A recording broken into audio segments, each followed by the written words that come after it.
सम्रांगण की भूमि में कौरवों की सेना मारी जा चुकी थी। सिर्फ दुर्योधन बच गया था, जिसके पैर भीम ने काट दिए थे, और उसने प्रेरित करके अपने गुरु पुत्र अश्वत्थामा को रात्रि में भेजा कि हमारा सब कुछ नष्ट हो गया, यदि मरते मरते एक इच्छा तू मेरी पूरी कर दे कि तू 5 पांडवों के सिर काट दे और मेरे पास आकर दिखा दे, तो कम से कम मेरी मृत्यु सुख से हो जाए। गुरुपुत्र ने स्वीकृति देकर संकल्प लिया कि कल का सूर्य उदय तब होगा जब 5 पांडवों के सिर तुम्हारे समक्ष होंगे। पर लोग भूल जाते हैं ना, हमारा जाको राखे साइया, कौन मार सकता है जिसके ऊपर प्रभु है। लोग बहुत ज्यादा डरते हैं। थोड़ा सो घर के सामने काली उड़द आ जाए तो हाय तौबा मचाएंगे महाराज, नींबू कहूं मिल जाए तो हाय तौबा मचाएंगे। अरे जब प्रभु की भक्ति आपके जीवन में है तो संसार का कोई भी तंत्र मंत्र टोना टोटका आपका कोई कुछ नहीं बिगाड़ सकता।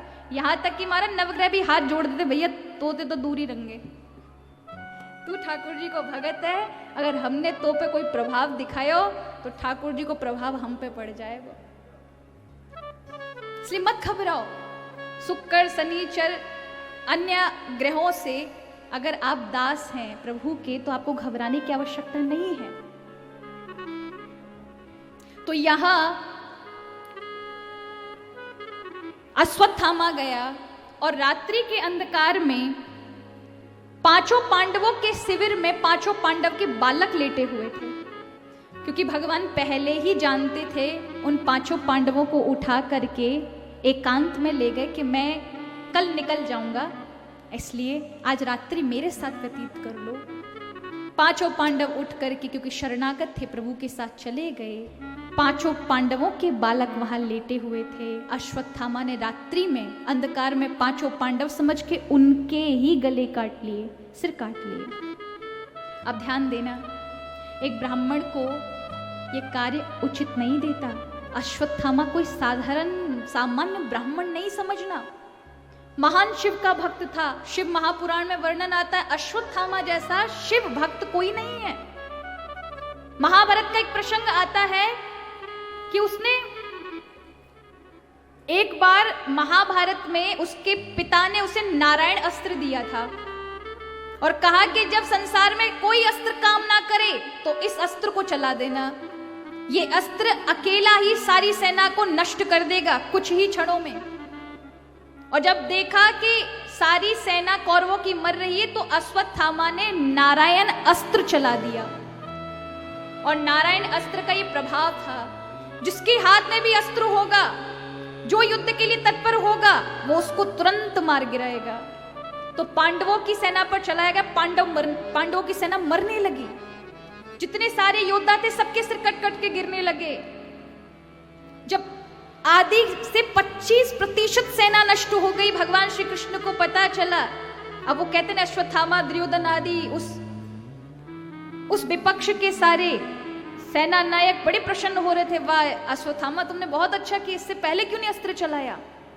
और किसी को इस बारे में नहीं पता था इस नारायण अस्त्र का तोड़ क्या है, सिर्फ भगवान कृष्ण जानते थे, क्योंकि वो स्वयं नारायण हैं। अर्जुन और सभी सेनापति आदि सेना के सारे योद्धाओं से कहा, नारायण अस्त्र का कोई सामना नहीं कर सकता, इसलिए अपने अस्त्र गिरा करके सभी प्रणाम करके झुक जाओ। ये नारायण अस्त्र उसी समय वही अंतर्ध्यान हो जाएगा। सभी रथ से कूद पड़े और सभी ने अपने अस्त्र छोड़ करके प्रणाम करके सिर झुकाए। नारायण अस्त्र उसी समय तक्षण गायब हो गया। ये देखे अश्वत्थामा को बहुत बुरा लगा। ये क्या हुआ? या तो इस अस्त्र में कोई कमी है या मंत्र का प्रभाव नहीं रहा है। लेकिन उसी समय व्यास जी को जाते हुए देखा, जिन्होंने इस पुराण की रचना लिखी है। वो वहां से निकल रहे थे। अश्वत्थामा दौड़ कर गया, महाराज चरणों में प्रणाम करता हूं, एक बात मेरे साथ घटी है, नारायण अस्त्र को कोई नष्ट नहीं कर सकता, लेकिन उसने असर नहीं किया। क्या कलयुग के आने के प्रभाव से मंत्रों के अंदर बल नहीं रहा, या नारायण अस्त्र का प्रभाव ही नहीं रहा, या पांडवों के प्रति भगवान का कुछ ज्यादा ही स्नेह है? ऐसा क्या कारण है? तब व्यास जी कहते हैं मंत्रों का प्रभाव नहीं, अगर प्रभाव होता नहीं तो क्या नारायण अस्त्र इतनी सारी सेना का नाश कर देता? प्रभु का किसी के पक्ष पर कोई वो नहीं, लेकिन तुम भगवान के भक्त हो, शिव के भक्त हो, लेकिन अर्जुन तुमसे ज्यादा भक्त है और उसकी रक्षार्थ स्वयं भगवान कृष्ण खड़े हुए हैं। तो भला जिस पर प्रभु का हाथ हो वो अपने भक्त को कष्ट दे सकते हैं क्या? इसलिए तुम उनसे नहीं जीत सकते। तो याद रखिए, कभी कभी भक्त भी जिन पे बहुत बड़ा प्रभाव हो, जिनके जीवन में बड़ा प्रभाव है, प्रभु की कृपा है, लेकिन वो भी कभी कभी एक गलत विचार जीवन में आते ही और गलत लोगों का साथ देते ही ऐसा अधर्म कर देगा कि अपनी भक्ति और अच्छे मार्ग से विमुख हो जाएगा। अश्वत्थामा जैसे कि बुद्धि खराब हो गई दुर्योधन के संग करने से, और आज नर हत्या तक कर दी उसने, ऐसे अबोध बालकों की जो सो रहे थे। युद्ध के भी एक नियम होते हैं, एक मर्यादा होती है कि रात्रि के समय युद्ध नहीं होना चाहिए। रात्रि के समय यदि कोई विपक्ष का व्यक्ति हमारे समक्ष आ जाए तो भी तुम तलवार नहीं उठा सकते, उससे मित्रवत व्यवहार करना होगा। कोई किसी के हाथ में अस्त्र शस्त्र नहीं है, तुम शस्त्र नहीं चला सकते उस पर। ये नियम होते हैं। और ये नियम होता है महाराज कि रात्रि में कोई सो रहा हो तो उसके सिर नहीं काटे जा सकते, पर ये अधर्म किया अश्वत्थामा ने, काट लिए। भगवान श्री कृष्ण सुबह जब आए पांडवों को लेकर, बड़ा कोहराम मच गया, द्रौपदी रोने लगी। ये प्रसंग है ऐसा। और फिर प्रभु ने कहा ये सब कृति अश्वत्थामा की। अश्वत्थामा को पकड़ा गया, लाया गया, द्रौपदी के समक्ष खड़ा किया गया। द्रौपदी ने क्षमा कर दिया। जरा विचार करो, पांडवों की ऐसी ख्याति नहीं होती महाराज, उनका हृदय कितना बड़ा था। क्षमा का गुण बहुत बड़ा होता है। अगर जीवन में क्षमा नहीं आई तो आप जीवन भर जलन में अपना जीवन निकाल दो। कि कभी कभी हम बहुत भजन करते हैं, लेकिन एक कोई अवसाद हमारे मन में रहने के कारण जो मंत्र हमें 10,000 नाम जप करने में शुद्ध हो जाने चाहिए, उनको पूरा जीवन लग जाता है। अपना प्रभाव भक्ति भी नहीं देती, क्योंकि आपके मन में क्षमा का गुण नहीं है। एक संत के पास उनका शिष्य आया और कहता है, महाराज आपने मुझे जो मंत्र दिया है ना, उसका प्रभाव नहीं हो रहा। भजन करते करते 5 साल व्यतीत हो गए, कोई असर ही नहीं हो रहा। उन्होंने कहा, तुम्हारे मन में अभी कोई अवसाद है, अपनी जांच करो, अपने मन को निहारो, तुम्हारे अंदर कोई ना कोई कमी तो अवश्य है। तुमने किसी को अभी क्षमा नहीं किया है, कोई जलन है। बोले नहीं महाराज, मेरे मन में तो किसी के प्रति ईर्ष्या नहीं है। बोले कुछ तो है। उसने कहा, महाराज मैंने पूरा जांच कर लिया, कुछ भी नहीं है, मैं किसी से ईर्ष्या नहीं करता। तब गुरु कहते हैं, तुम्हें अभी तुम्हारी पत्नी के प्रति द्वेष है। अपनी पत्नी को गलत मार्ग पर देखकर ही तुमने संन्यास धारण किया है। अभी तुमने क्षमा नहीं किया अपनी पत्नी को, इसलिए तुम्हारे भजन का प्रभाव अभी नहीं होगा। तुम क्षमा करो अपने मन से उसे, तब तुम्हारा भजन लगेगा। और याद रखिए, भजन तभी काम कर सकता है जब आप अपने मन की ईर्ष्या को छोड़ देंगे। तो यहां क्षमा किया और भजन का प्रभाव उत्पन्न हो गया। यहां द्रौपदी ने भी क्षमा कर दिया। और ऐसा आता है कि फिर भगवान के कहने पर अर्जुन ने अश्वत्थामा का सिर मुंडवा करके, उसकी मणि निकाल करके, अपमानित करके पूरे नगर में घुमा दिया। मारना चाहिए था उसे, लेकिन उसे दंड नहीं दिया, उसे क्षमा दान दे दिया।